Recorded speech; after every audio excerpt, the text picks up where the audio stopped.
अस्सलाम वालेकुम, मैं हूं हाशिर अली और आप देख रहे हैं मेरा यूट्यूब चैनल।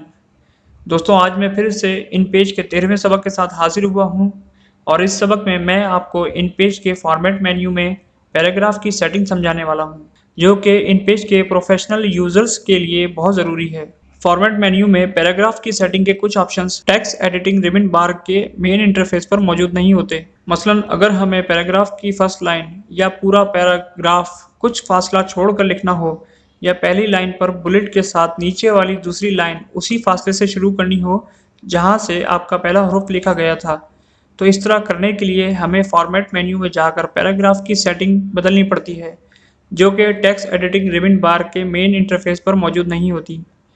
दोस्तों, आज का सबक बहुत ही मुफीद होने वाला है। तो आइए दोस्तों, सबक शुरू करने से पहले आप दोस्तों को बता दूं कि अगर आप मेरे चैनल पर नए हैं तो मेरे चैनल को सब्सक्राइब कर लें, और अगर मेरी वीडियोस आपको अच्छी लगें तो प्लीज़ लाइक कीजिए और अपने दोस्तों में शेयर करें। तो चलते हैं अपने सबक की तरफ। पैराग्राफ की सेटिंग में जाने से पहले दोस्तों, मैं आपको ये बता दूं कि पैराग्राफ कहते किसको हैं। अगर आपने एक लाइन से ज़्यादा, मतलब यहाँ से लेकर यहाँ तक एक लाइन कहलाएगी। अगर आपने इस लाइन से ज़ायद मज़ीद लाइनें और बनाई हैं, मतलब और टाइप की हैं, एक से ज़्यादा लाइन है, तो वो पैराग्राफ कहलाती हैं। आपने एक लाइन टाइप कर दी तो ये एक लाइन ही कहलाएगी। अगर आप एक से ज़ायद लाइन टाइप करते हैं तो ये एक पूरा पैराग्राफ कहलाएगा। अब उसमें भले 10 लाइनें हो या 30 लाइनें, वो एक पैराग्राफ ही कहलाएगा। आप देख सकते हैं दूसरे पैराग्राफ के अंदर 3-4 से ज़्यादा लाइनें हैं, तो ये एक पैराग्राफ कहलाएगा।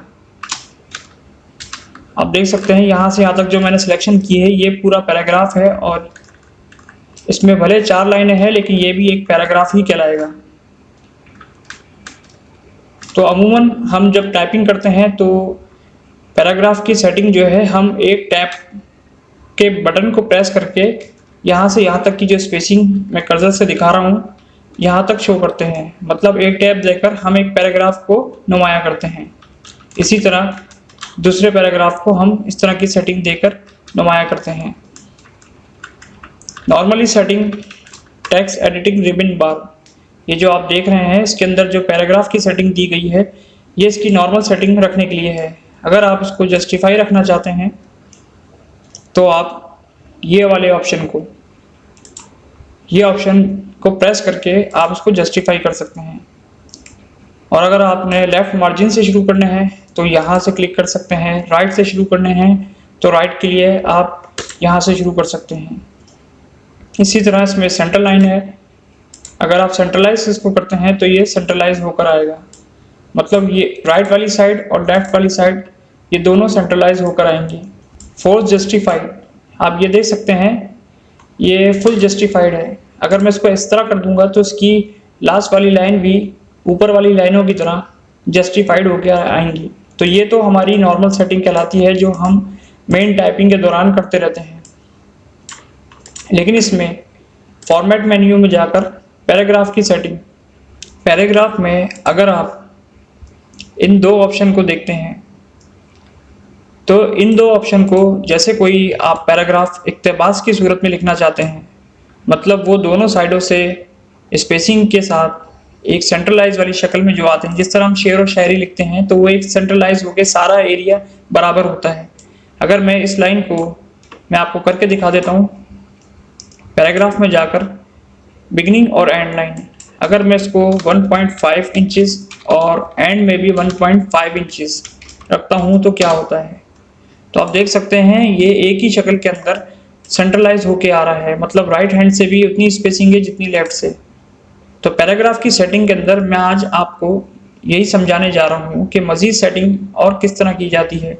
तो अगर आप फॉर्मेट में जाकर पैराग्राफ के अंदर जाकर सबसे पहले ऑप्शन अलाइनमेंट को चेक करें तो आप देख सकते हैं फोर्स जस्टिफाइड, सेंटर्ड, राइट और लेफ्ट, यही 5 ऑप्शन आप यहाँ पर भी देख सकते हैं। टेक्स्ट एडिटिंग रिबन बार, जो कि इससे पहले मैं आपको समझा चुका हूँ, तो ये यहाँ से भी इस्तेमाल किए जा सकते हैं। वैसे तो हम मेन इंटरफेस के ऊपर भी इसको इस्तेमाल कर सकते हैं। अलाइनमेंट के बाद आप ये ऑप्शन देख सकते हैं यहाँ से लेकर यहाँ तक का। मैं आपको ज़ूम इन करके दिखा देता हूँ। इंडेंट्स, ये जो इंडेंट्स का एरिया है, दरअसल ये पैराग्राफ की सेटिंग के लिए बहुत ज़रूरी होता है। अगर हम किसी भी तरह की सेटिंग पैराग्राफ में करना चाहते हैं, राइट हैंड से अगर हम आधा इंच छोड़ना चाहते हैं और लेफ़्ट से आधा इंच, तो इसकी सेटिंग के लिए हमें क्या करना पड़ता है, वो सारी सेटिंग इन्हीं ऑप्शन के अंदर सेव होती है। तो मैं आपको पहले बता दूं, इसमें पहला ऑप्शन बिगनिंग का है, दूसरा एंड का और फर्स्ट लाइन का। बिगनिंग, ये जो पहला वाला ऑप्शन है, ये दरअसल आपके पैराग्राफ की राइट हैंड वाली साइड को शो करता है।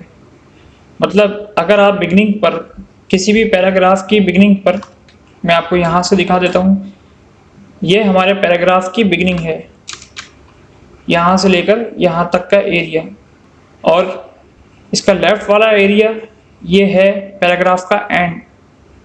तो जब भी बिगिनिंग की बात हो तो आप समझ जाएं कि पैराग्राफ के राइट हैंड वाला एरिया, और एंड वाले की बात हो तो एंड वाला एरिया।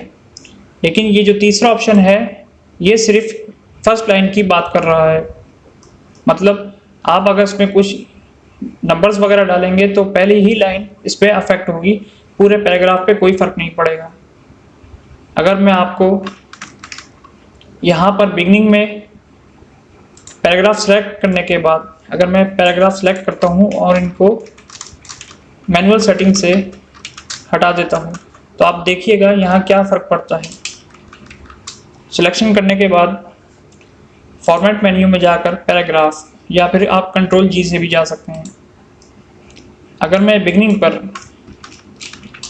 1.5 इंचेस आप देख सकते हैं, या इंचेस का निशान है, तो आप अगर ओके करते हैं तो आप देख सकते हैं यहाँ से लेकर यहाँ तक के एरिया पर 1.5 इंच का फासला आ चुका है।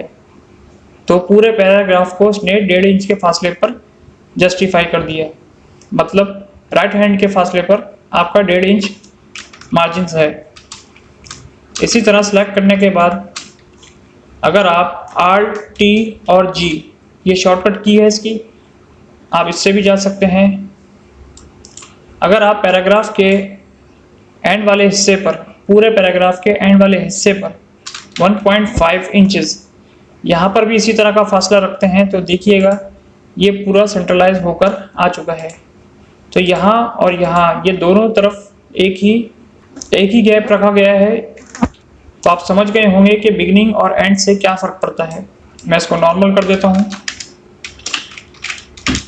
जैसे आप कोई बुलेट फॉर्म के अंदर, अगर आप यहाँ पर 1 नंबर डालने के बाद कोई भी पैराग्राफ अगर हम नंबर से शुरू करना चाहते हैं, और दूसरा पैराग्राफ दूसरे नंबर से, और तीसरा पैराग्राफ तीसरे नंबर से, आप देख सकते हैं यहाँ पर कि मैंने दूसरे पैराग्राफ पे दूसरा नंबर डाल दिया। लेकिन अगर आप इस वाली लाइन के अलावा नीचे जो मज़ीद 3 लाइनें हैं, इनको भी इसी सेटिंग पर लाना चाहते हैं जिस तरह पहली लाइन आ रही है, तो इस तरह कैसे करें? अगर चाहते हैं आप कि ये तीनों लाइन इसी की सीध में आए, तो इसके लिए यही पैराग्राफ के ऑप्शन में जाकर इसकी सेटिंग करनी पड़ती है। मैं आपको यहाँ पर करके बताता हूँ। पहले पैराग्राफ के अंदर अगर आप बिगिनिंग पर 0.5 इंचेस रखते हैं, तो फर्स्ट लाइन पर आपको कितना गैप रखना पड़ेगा? आप अगर इसको 0.5 इंचेस कर देंगे तो आप देखें यहाँ पर ये पूरा का पूरा, यानी नंबर पहली वाली लाइन भी इसके साथ ही एडजस्ट हो गई है। मतलब जो मैंने बिगिनिंग पर 0.5 डाला था, वो उसके फर्स्ट लाइन पर भी 0.5 चला गया है। इसी वजह से यहाँ का गैप बराबर नहीं आ रहा। हमें करना यह है कि इस सूरत में हमें फर्स्ट लाइन की जो स्पेसिंग है, फर्स्ट लाइन की जो डिजिट है, हमें माइनस के साथ यूज़ करने हैं, तो हमारा पैराग्राफ की सूरत में आ सकता है। अगर मैं यहाँ आप देखें फर्स्ट लाइन पर अगर मैं यहाँ माइनस कर दूँ, -0.5 इंचेस लिख कर ओके करता हूँ, तो क्या होता है? अब आप देख सकते हैं पहली लाइन को कोई इफेक्ट नहीं पड़ा, बाकी जो फर्स्ट लाइन जो थी मेरी, इसमें कोई इफेक्ट नहीं पड़ा। बाकी इस पर मैंने जो बिगिनिंग में पैराग्राफ के रखा था 0.5, बाकी बिगिनिंग आपकी उसी तरह सेटिंग पर आई है जो मैंने रखी थी 0.5 की। इसी तरह आप अगर दूसरे पैराग्राफ पर भी यही सेटिंग अप्लाई करना चाहते हैं, तो आप यही सेटिंग दूसरे पैराग्राफ पे भी रख सकते हैं 0.5, और यहाँ पर फर्स्ट लाइन पर 0.5 माइनस आप पहले लिखेंगे ताकि वो फर्स्ट लाइन को माइनस कर दे, क्योंकि आपने पूरा पैराग्राफ की बिगिनिंग पे 0.5 रखा है, इसी वजह से आपको पहली लाइन को नहीं छेड़ना, तो आप इसको माइनस रखेंगे ताकि वो वापस अपनी जगह पर रहे। ओके करने के बाद आप देख सकते हैं कि ये इसी तरीके से अलाइन हो चुका है। तो अगर मैं इसको जस्टिफाई करता हूँ तो आप देख सकते हैं कि आप किस तरीके से आ रहा है। अगर आप ये सारी सेटिंग को वापस नॉर्मलाइज करना चाहते हैं तो पैराग्राफ में जाकर यहाँ पर इंडेंट्स के कॉलम के अंदर जितने भी ऑप्शन है यहाँ सबको 0 इंचेस कर देंगे, तो ये सारी सेटिंग वापस नॉर्मलाइज हो जाएगी। दोस्तों कभी कभार ऐसा होता है कि हमने कोई पैराग्राफ टाइप कर दिया हो, मतलब ये 2 पैराग्राफ टाइप हुए हैं और मैं इसके टेक्स्ट बॉक्स के अंदर एक बॉर्डर लाइन बनाना चाहता हूँ, तो मैं आपको बना के दिखा देता हूँ। यहाँ बॉर्डर लाइन एरो टूल लेकर अगर हम इस वाले पोर्शन को सिलेक्ट करते हैं जहाँ पर आपको ये वाला डॉट और ये वाला डॉट और ये वाला डॉट शो हो रहे हो, तो इसका मतलब आपकी सिलेक्शन टेक्स्ट बॉक्स पे हो गई है। अब आप इसको कोई बॉर्डर लाइन देकर शो करना चाहते हैं। मैंने बॉर्डर लाइन इसको दे दी और उसके पॉइंट्स मैंने डाल दिए हैं 5 पॉइंट। अब मैं इसको जूम इन करके दिखा दूं तो आप देख सकते हैं कि इसका टेक्स्ट बॉर्डर लाइन के साथ टकरा रहा है चारों साइड से। टॉप से तो चल जाता है लेकिन राइट और लेफ्ट से जो है ये आपस में बहुत मिल रहा है, तो इस तरह ये अच्छा नहीं लगता। इस सेटिंग के लिए भी आपको, अगर इसको आपको अच्छा करना है, मतलब आप चाहते हैं कि ये थोड़ा सा इससे हटकर आए, तो इसी तरह आप इसको पैराग्राफ को सिलेक्ट करें। पैराग्राफ सिलेक्ट करने के बाद आप यहाँ पर बिगिनिंग और एंड का इस्तेमाल करेंगे, इन 2 ऑप्शंस का, क्योंकि ये पैराग्राफ के फर्स्ट साइड यानी राइट हैंड वाले साइड को शो करता है और एंड वाला जो ऑप्शन है वो लेफ्ट वाले पोर्शन को शो करता है पैराग्राफ के। तो अगर आप यहाँ पर 0.1 लिख देंगे और एंड पर भी आप 0.1 लिख देंगे तो आप देख सकते हैं करीब करने के बाद ये थोड़ा से हटकर आ रहा है। अगर आप इसमें मज़ीद इजाफा कर देंगे तो और अच्छा लगेगा, 0.2 और इधर भी 0.2, तो आप देख सकते हैं ये अब बेहतर लग रहा है। तो ये उनके लिए है जो टेक्स्ट बॉक्स के अंदर लिखना चाहते हैं और उसके बाद फिर वो राइटिंग उसमें मिक्स हो रही होती है, तो इस सूरत में हमें पैराग्राफ की सेटिंग इस्तेमाल करनी पड़ती है। इसके बाद फॉर्मेट में पैराग्राफ के अंदर लाइन स्पेसिंग वाला एरिया, इस एरिया में पहला ऑप्शन लाइन हाइट और दूसरा option interline gap. Line height को आपको मैं पहले भी पढ़ा चुका हूँ, इन 2 लाइनों के दरमियान का बीच का फासला।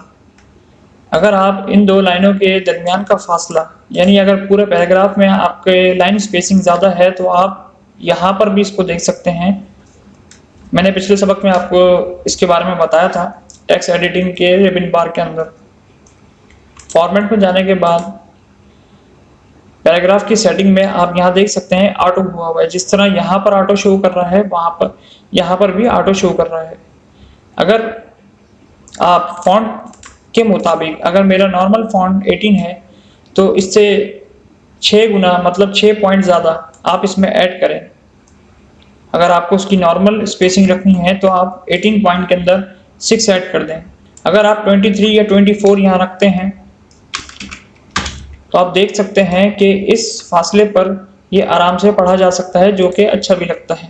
अगर आपको इतना नहीं समझ में आता तो यहाँ से आप 25 करके भी चेक कर सकते हैं, वो आपके मुताबिक है आपको कितना सही लगता है। तो इस गैप को हम यहाँ से भी कर सकते हैं, मतलब ये वाला ऑप्शन लाइन हाइट का वो यहाँ पर भी मौजूद होता है। अगर आप चाहें तो फॉर्मेट के ऑप्शन में जाकर पैराग्राफ प्रेफरेंस के अंदर सेटिंग कर सकते हैं।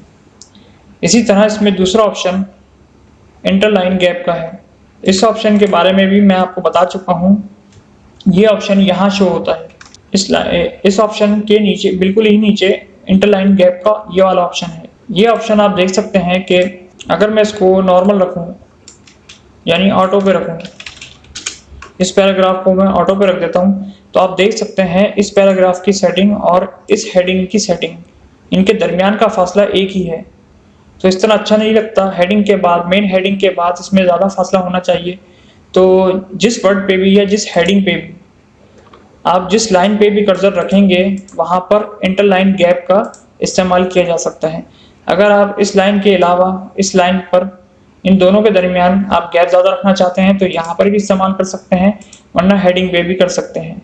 अमूमन तो इसका इस्तेमाल हेडिंग के लिए किया जाता है, तो मैं आपको कर्सर हेडिंग पे रखकर इंटरलाइन गैप का इस्तेमाल बताता हूँ। अगर मैं इधर 5 पॉइंट रखता हूँ तो यहाँ पर थोड़ा सा ज़्यादा इजाफा हुआ है। अगर मैं इधर 12 पॉइंट रखता हूँ तो आप देख सकते हैं यहाँ मज़ीद इजाफा हुआ है।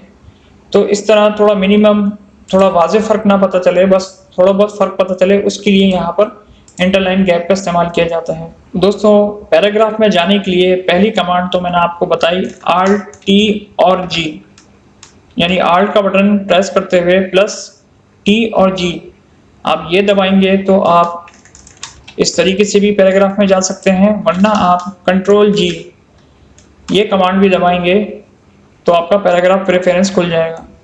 इसके बाद जो ऑप्शन है डिफ़ॉल्ट स्टॉप, मतलब टैब के साथ जो आप स्पेसिंग देते हैं ये उसके दरमियान के फासले की बात हो रही है।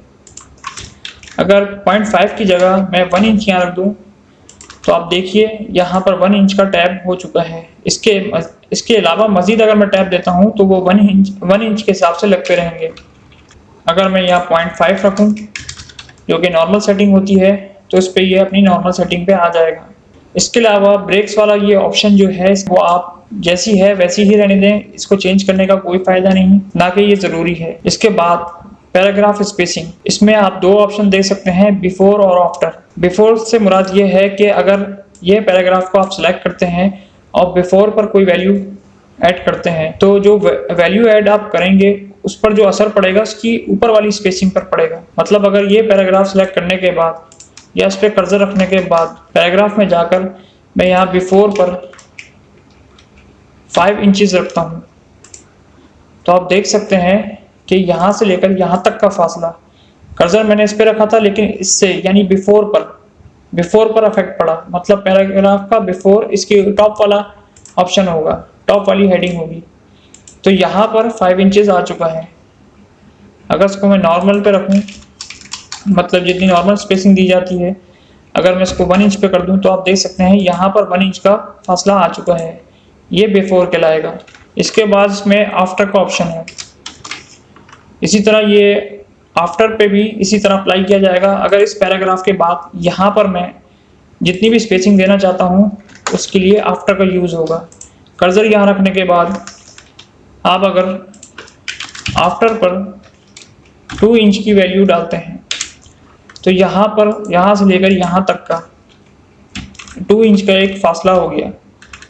तो बिफोर और आफ्टर को आपको ज़रूर समझ में आ गया होगा। ये पैराग्राफ के पहले या पैराग्राफ के बाद स्पेसिंग की बात होती है, पैराग्राफ स्पेसिंग के अंदर। इसी तरह कैरेक्टर अलाइनमेंट, ये आप देख सकते हैं पहला ऑप्शन लातीन है और दूसरा अरबिक। अरबिक से मुराद जैसे हम उर्दू राइट हैंड साइड से शुरू करते हैं तो इसी तरह अरबी भी राइट हैंड से शुरू होती है। इंग्लिश लातीन साइड वाली यानी इंग्लिश साइड वाली लेफ़्ट से शुरू होती है। तो यहाँ अगर हमें कस्टम सेटिंग लेफ़्ट पे चाहिए तो हम लेफ़्ट पे रख सकते हैं। दोस्तों, लातीन और अरबिक का इस्तेमाल किस लिए किया जाता है और ज़रूरी क्यों है मैं आपको ये बता देता हूँ। अगर आप यहाँ पर उर्दू साइड से कोई इंग्लिश का वर्ड लिखना शुरू करेंगे, अगर मैं कंट्रोल स्पेस बार दबा के यहाँ इंग्लिश करता हूँ, ये देख रहे हैं आप इंग्लिश लिखा हुआ आ रहा है। इसी तरह अगर मैं कंट्रोल स्पेस दबाऊंगा तो ये उर्दू में टर्न हो जाएगा। उर्दू और इंग्लिश लाने के लिए कंट्रोल स्पेस बार की शॉर्ट कमांड यूज़ की जाती है। तो अगर आप यहाँ पर कोई अंग्रेज़ी का वर्ड लिखते हैं, मैं यहाँ पर लिख देता हूँ, आप देख सकते हैं ये इंग्लिश जो टाइप मैंने की है ये उर्दू साइड से शुरू हो रही है, लेकिन इंग्लिश हमेशा लेफ्ट साइड से शुरू होती है। इसी वजह से हमें लातीन रखना पड़ता है। ये जो 2 ऑप्शन आप देख रहे हैं ये एक सिंबॉलिक तौर पे यहाँ टेक्स्ट एडिटिंग रिबन बार में भी शो होते हैं। अगर आपको उर्दू पैराग्राफ के बाद कोई भी इंग्लिश टाइपिंग करनी हो तो आप इसका इस्तेमाल यहाँ से भी डायरेक्टली कर सकते हैं। लेफ़्ट वाला साइड लातीन कहलाएगा और अरबिक वाला साइड राइट वाला कहलाएगा। जब आप इसको लेफ्ट पे करके लिखेंगे तो आपके जो इंग्लिश अल्फ़ाबेट हैं वो इंग्लिश वाले अल्फ़ा साइड पे आएंगे। और यहाँ आप अगर जस्टिफाई करेंगे तो जस्टिफाई की सेटिंग भी एक्यूरेट आएगी। अगर आप ये सेटिंग उर्दू पर रखकर करते तो आपको यहाँ कन्फ्यूजन होती। अगर कोई भी उर्दू टाइपिंग के बीच में हम इंग्लिश पर टाइप करते हैं, आप देख सकते हैं ये राइट साइड से लिखना शुरू करता है, लेकिन अगर आप इसको लेफ्ट से लिखेंगे तो ये पूरा पैराग्राफ लेफ्ट से शुरू कर देगा।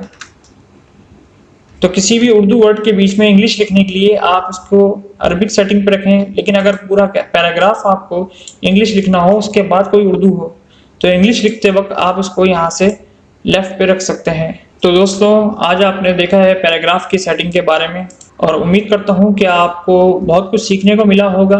और इंशाल्लाह इसी तरह की मुफीद वीडियोस के साथ फिर हाजिर होऊंगा। मेरे चैनल को सब्सक्राइब कर दें। इंशाल्लाह अगली क्लास में फिर हाजिर होऊंगा। तब तक के लिए अल्लाह हाफिज़।